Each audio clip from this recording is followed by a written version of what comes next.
بسم الله الرحمن الرحیم. د دې نه موږ مخکې په ډیټیل ایکسپلین کړو بیس کوانټیټیز، ډیرایوډ فزیکل کوانټیټیز. اگر چې سپلیمنټری ته به هم ځم، ما مخکې یو ټاپک ایکسپلین کړی یونټ. د سټینډرډ with which things are compared is known as unit. بیا ما تاسو ته ویلو بیس کوانټیټي څو دي؟ بیس کوانټیټي څو دي؟ 7. د هغه چې کوم یونټ وي بیس یونټ یې څو دي؟ 7. نو که څوک وایي بیس یونټ، د بیس فزیکل کوانټیټي یونټ ته څه نوم وایي؟ بیس یونټ. بیس کوانټیټي څو وي؟ 7. بیس یونټ یې څو دي؟ 7.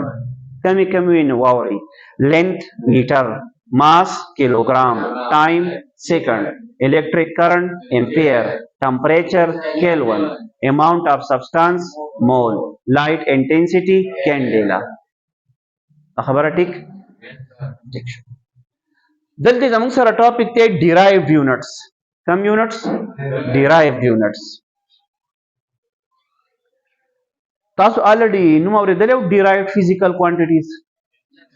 derived کمې وي؟ بیس نه جوړې شوې وي. هغه خبره دلته راوړئ. که زه یم ډیرایوډ یونټس، هغه یونټ چې د چا نه جوړې شوي دي؟ د بیس نه. په کومه طریقه؟ ملټیپلیکیشن او ډیویژن.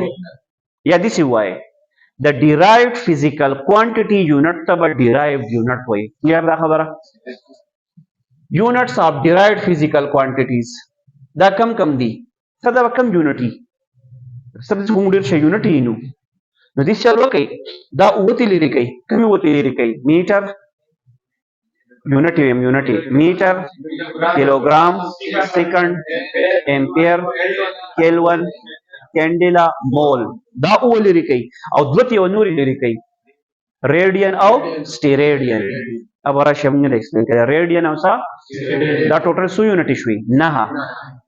دوه دا او دوه 9. د دې 9 نه علاوه چې څومره دی ټولو ته څه نوم وایي؟ derived units. څه نوم ورته وایي؟ دلته یو خبره لیکم. other than 7 base units and 2 supplementary units. څومره چې نور ټول دي هغې ته څه نوم هغې ته نوم ویلی کېږي derived units. څه نوم ورته وایي لکه؟ derived units. نو که څوک وایي چې derived units کومې دي؟ وایي د 9 بیس نه علاوه او د 2 supplementary نه علاوه چې څومره یونټ دي هغې ټولو ته څه نوم وایي؟ derived units. دا خبره ټیک؟